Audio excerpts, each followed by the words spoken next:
এই আমাল এটার আগে আলিফ লাম আছে না, এই আলিফ লাম ইস্তিগরাকি। আলিফ লাম আপনারা জানেন 10 প্রকার, এর মধ্যে অন্যতম একটা প্রকার হচ্ছে ইস্তিগরাক। আপনারা এই বাক্যটা খেয়াল করেন, ইন্নাল্লাহা আলিমুন, আল্লাহতে জবর হয়েছে না, এটা ইন্না দিয়েছে। কারণ মনে রাখবেন, ইন্না, আন্না, কান্না, লাইতা, লাকিন্না, লাআল্লা, এই 6টা হরফ, এইগুলোর নাম হচ্ছে হুরুফে মুশাব্বাহ বিল ফেল। এই হরফে মুশাব্বাহ বিল ফেল, এই 6টার আমল হচ্ছে, এটা দুইটা ইসিমের আগে আসবে, প্রথম ইসিমকে জবর দিবে জবর, হ্যাঁ, দ্বিতীয় ইসিমকে ফেস দিবে ফেস। আসসালামু আলাইকুম ওয়া রাহমাতুল্লাহ। দারুল হিকমা 11 পক্ষ থেকে আপনাদেরকে স্বাগতম জানাচ্ছি। আমরা প্রতিবারের নিয়ে এবারও একটা হাদিসের অংশ এনেছি আপনাদের সম্মুখে। এই হাদিসের অংশ আমরা কিভাবে অর্থ তুলতে হয় এবং এই হাদিসের অংশের মধ্যে নাহুর কোন কোন কায়দা প্রয়োগ হয়েছে, ইলমে সরফের কোন কোন কায়দা প্রয়োগ হচ্ছে, এই সবগুলো আমরা দেখব ইনশাআল্লাহ। আসুন আমরা মূল হাদিসের অংশে চলে যাই। হাদিসটা হচ্ছে বুখারী শরীফের একদম প্রথম নম্বর হাদিস। আবার পূর্ণাঙ্গ হাদিস থেকে প্রথম অংশটা এনেছি। এই হাদিসের মধ্যে অনেক মাসালা আছে বিধায় আমি সংক্ষেপে ভিডিও করার জন্য এই অংশটা এনেছি। ইন্নামাল আমালু বিন্নিয়াত, হাদিসের এই 12টা, এটা একটু খেয়াল করবেন। ইন্নামাল, আমি প্রথমে শাব্দিক অনুবাদ করে দিচ্ছি। ইন্নামা কেবলমাত্র, আমালু আমলি, বিন্নিয়াত নিয়তের উপর ডিপেন্ড করে বা নিয়তের মাধ্যমে। তো এখানে আপনি খেয়াল করেন, নিশ্চয় আল্লাহ, এখানে আল্লাহ রাসূল বোঝাচ্ছেন নিশ্চয় সমস্ত আমল, হ্যাঁ, মানে এখানে একদম আলিফ লাম ইস্তিগরাকি, এটা আমরা বলতেছি নিশ্চয় সমস্ত আমল নিয়তের উপর নির্ভর করে। অর্থাৎ আপনি যে আমল করেন, ওই আমলের নিয়ত যদি সহি হয়, আপনি আমলটা সওয়াব পাবেন, না হয় পাবেন না। এই জন্য প্রত্যেক আমল করার আগে নিয়ত সহি করতে হয়, নিয়ত শুদ্ধ থাকতে হয়। আচ্ছা, এবার আসেন ইন্নামা, এটা হচ্ছে হরফে হাসর।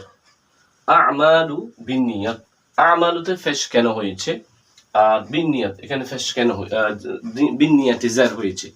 এখন এখানে ইন্নামা হরফে হাসর। হরফে হাসর কি? যে হরফগুলা সীমাবদ্ধ বোঝায়, হাসর করে, মানে কেবলমাত্র, শুধুমাত্র এইভাবে হাসর করে। তো এরকম অনেক হরফ আছে, বিশেষ করে ইন্নামা, ইল্লা, এগুলো একটু বেশি প্রসিদ্ধ। ইন্নামা এটা আমরা হরফে হাসর ধরবো। আমালু, এই আমাল এটার আগে আলিফ লাম আছে না, এই আলিফ লাম ইস্তিগরাকি। আলিফ লাম আপনারা জানেন 10 প্রকার, এর মধ্যে অন্যতম একটা প্রকার হচ্ছে ইস্তিগরাকি, যেটা সমস্ত অর্থ দেয়, মানে সমস্ত আমল। এই যে আলিফ লাম, এটা আলিফ লাম ইস্তিগরাকি। আমালু, কিন্তু আমালুতে ফেশ কেন হয়েছে?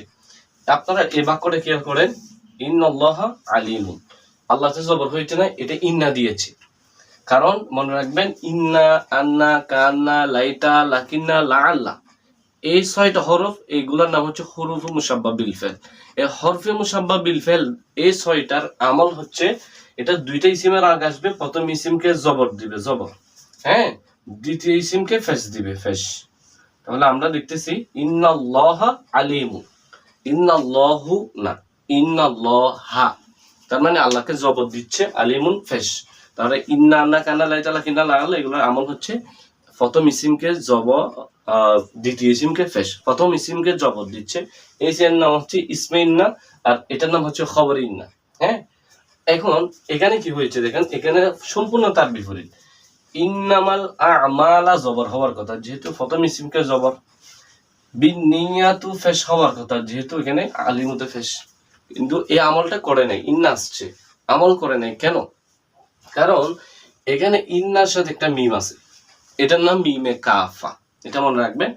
ইন্নার সাথে যদি এ ধরনের মিম আসে, মিমে কাফাটা যুক্ত হয়, তখন ইন্নার আমল রহিত হয়ে যায়। এই যে ইন্না ইসিমকে নসব মানে জবর, খবর কি ফেস দিচ্ছে, এই আমলটা করবে না যখন মা আসবে, এটা নাম মায়ে কাফা। এই জন্য ইন্নামাল আমালা জবর হয় নাই, বিন্নিয়া, বিন্নিয়াতা এখানে স্বাভাবিকভাবে আর কি, এখানে ফেস হয় নাই। আচ্ছা, তো এখানে আমালু ফেস কেন হয়েছে? ফেস হয়েছে, এটা মুক্তাদা, মুক্তাদাতে ফেস হয়। বিন্নিয়াতি জের কেন হয়েছে? এটা হরফে জার, হরফে জারে জের দিয়েছে, হ্যাঁ, বা এটা হরফে জার। হরফে জার 17টা আপনারা জানেন, বাউ তাও কাফলাম ওয়ামুন জুমুদ দাহলাম বাহশমিন আদাফে আলা আলা হাত্তা ইলা, এখানে বাট আসছে বা মানে জের দিয়েছে, বা আমলটা করেছে। এখন আরেকটু গভীরে আসি, এই আলিফ লাম ইস্তিগরাকি বলছি না, আমালু এটা হচ্ছে আফআলু জনে, এটা জামায়ে কিল্লা, আফআলুন, আফআলুন, আফিলাতুন, ফাইলাতুন, এই 4টা জামায়ে কিল্লার ওজন। এর মধ্যে আফআলু, এই যে আমালুন মিলেছে না? জামায়ে কিল্লা হচ্ছে যেগুলো 10-এর কম বোঝায়, 3-এর উপরে গিয়ে 10-এর কম। আমালু মানে 10টি আমল বা 8টি আমল, 9টি আমল না, সমস্ত আমল। আমরা অর্থ করতেছি সমস্ত আমল, কেন? অথচ এটা জামায়ে কিল্লা, জামায়ে কিল্লা হলে 10-এর কম বোঝাবে।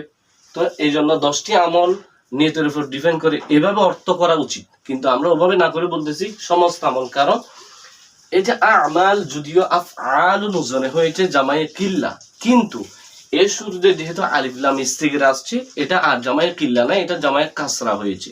মনে রাখবেন জামায়ে কিল্লা যেগুলা 10-এর কম অর্থ দেয়, এগুলা কোনো কোনো জায়গায় জামায়ে কাসরা হয়ে যায় বিভিন্ন কারণে, বিভিন্ন করিনার কারণে। এখানে আলিফ লাম ইস্তিগরা হচ্ছে করিনা, আলিফ লাম ইস্তিগরা কি এটা সমস্ত বোঝায়। এই জন্য আমাল যদিও 10 বোঝাচ্ছে, কিন্তু এটা এখন সমস্ত হয়ে যাবে আলিফ লাম ইস্তিগরাকের কারণে। এভাবে এজাফত হলো, যেমন আসহাবুন ইয়াফআলুন ওজনে সাহাবী কি 10 জন না, তো লক্ষাধিক। তো আসহাবু আসহাবিহি বলি না, আসহাবিহি এই হারফ হতে এজাফত হয়েছে, এজাফত হলো জামায়ে কিল্লা কাসরা হয়ে যায়। আশা করি মনে থাকবে। বিনিয়াতি জের হয়েছে, তো এখানে বিনিয়াতি আলিফ লম্বাতা না, এটা মনে রাখবেন। আলিফ লম্বাতা শব্দ শেষে আলিফ এবং লম্বাতা, এটা স্বাভাবিকভাবে এটা জামা মুয়ান্নাস সালেমের আলামত। জামা মুযাক্কার সালেমে হচ্ছে ওয়াউনুন ইয়ানুন, অর্থাৎ মুসলিমুনা অথবা মুসলিমিনা এ ধরনের হয়। হ্যাঁ, জামায়ে কিল্লা সরি জামা দুই প্রকার, একটা হচ্ছে জামা মুযাক্কার সালেম, একটা মুয়ান্নাস সালেম। মুযাক্কার সালেমে ওয়ানুন ইয়ানুন আসে, অর্থাৎ যেমন মুসলিমুনা মুসলিমিনা, কিন্তু আলিফটা দিয়ে যেটা আছে জামায়ে কিল্লা হয়, মুসলিমাতুন মুশরিকাতুন এ ধরনের। তো এটা জামায়ে কিল্লা চিনবেন কিভাবে? শেষে আলিফ লম্বাতা, এটা জামায়ে কিল্লা বিন নিয়াতি না, কিন্তু এটা জামায়ে কিল্লা না, কারণ এটা শুরুতে মিম নাই, ওই মুসলিমার মিমটা নাই। তো এটা আমরা জামায়ে কিল্লা বলবো না, হ্যাঁ বলবো না, তবে এটা জামায়ে কিল্লার মতো, যেহেতু আলিফ এবং লম্বাতা আছে শেষে, এজন্য এটার নাম মুশাবায়ে জামায়ে কিল্লা। মুশাবায়ে জামায়ে কিল্লা হলো জামায়ে কিল্লার এরাব নিবে। আপনারা জানেন হালতে পড়েছেন বা ইসমে মৌরুফ নফকারের যে এরাব ওখানে পড়েছেন আপনারা আসনাফ এরাবে। জামায়ে কিল্লার এরাব কি? জামায়ে কিল্লা জবর হতে পারে, জামায়ে কিল্লা জবর হতে পারে না, ফেশ হতে পারে এবং জের হতে পারে। ফেশ এবং জের, এটা আপনারা যারা জানেন এটা খুব দ্রুত বুঝতেছেন, না হয় ওই আসনাফ এরাব জানতে হবে। এখানে জামায়ে কিল্লা কখনো জবর হবে না, এই জন্য একটা কথা বলা হয়, কোন মফুল জবর হয় না, কুল্লু মফউলুন মনসুবুন, সমস্ত মফুল জবর হয় কিন্তু কোন মফুল জবর হয় না। জামায়ে কিল্লা জামা মুয়ান্নাস সালেম এ ধরনের মুসলিমাতুন মুশরিকাতুন এ ধরনের জামা মুয়ান্নাস সালেম যদি মফুলও হয়, জবরের জায়গায় আছে, তারপরে জবর নেয় না, জবর না নিয়ে জবর জের নিয়ে নেয়, জবরের স্থলে জের নিয়ে নিবে। এই জন্য মনে রাখবেন জামায়ে কিল্লা কোনোদিন মফুলের জায়গায় বা মনসুবাতের কোনো জায়গায় আসলে ওটা জের নিয়ে নিবে, এটা জবর নেয় না। আশা করি বিষয়টা বুঝছেন। তাহলে আমরা এর মধ্যে কয়েকটা কায়দা দেখেছি, ইন্নার আমল দেখেছি, ইন্না কখন আমল রহিত হয়ে যায় মায়ে কাফ আসলে, এটাও দেখেছি। আমালের শুরুতে আলিফ লাম ইস্তিগরাকি, আমাল আফআলু জনে যে জামায়ে কিল্লা, কিন্তু এটা শুরুতে আলিফ লাম আসার কারণে এটা জামায়ে কাসরা হয়ে গেছে, বিনিয়াতি জার হয়েছে কারণ বা হরফে জারে জের দিয়েছে। তো নিয়াত এটা জামা, নিয়াতের জামা নিয়াতুন, এটা জামা মুশাবায়ে জামা মুয়ান্নাস সালেম, যেহেতু আলিফ এবং লম্বাতা থাকলে জামা মুয়ান্নাস সালেম, ওয়ানুন ইয়ানুন থাকলে শেষে শব্দ সেটা জামা মুযাক্কার সালেম, এজন্য মুসলিমুন মুশরিকুন এগুলো জামা মুযাক্কার সালেম, মুসলিমাত এটা জামা মুয়ান্নাস সালেম। তো জামা মুয়ান্নাস সালেমের মতো আলিফ লম্বাতা নিয়েছে নিয়াত শব্দটা, এজন্য এটাও জামা মুয়ান্নাস সালেমের মতো, অর্থাৎ মুশাবায়ে জামা মুয়ান্নাস সালেম। তো জামা মুয়ান্নাস সালেম হোক, মুশাবায়ে জামা মুয়ান্নাস সালেম হোক, এটা হালতে নসবে জবরের জায়গায় জবর না নিয়ে জের নেয়। এখানে কিন্তু জবরের জায়গায় ওটা বলতেছি না, এটা তো জেরের হালতে হরফে জারে জের দিচ্ছে, কিন্তু জবরের জায়গায় মফুল বানালেও এটাকে কোনো কারণে এটা জবর হবে না। আশা করি বিষয়টা বুঝছেন। এ ধরনের সংক্ষেপে আপনারা যদি নাহু সরফের আরো ডিটেইল বিষয় দেখতে চান আপনারা আমাদেরকে জানাবেন। আপনাদেরকে কিছু কাজ দিয়ে যাচ্ছি, যে আমাল এটা আমলের জামা আমাল, হ্যাঁ এটা জামা, নিয়তের জামা নিয়াত, হ্যাঁ তো এটা আপনারা জানেন। এখন আপনাদের কাজ দিচ্ছি এই আমাল শব্দটা তাহাকি করে আনবেন, আপনারা তাহাকি করে আমাদেরকে কমেন্টে জানিয়ে দিবেন। আশা করি বিষয় ভালো লেগেছে, এর মধ্যে কোনো প্রশ্ন থাকলে অবশ্যই জানাবেন। এভাবে আমরা ছোট ছোট ভিডিও আনবো, এখানে আমরা নাহু সরফের ইজাহারা করবো, প্র্যাকটিস করবো ইনশাআল্লাহ। আজকে এতটুকু। আসসালামু আলাইকুম রাহমাতুল্লাহি ওয়া বারাকাতুহু।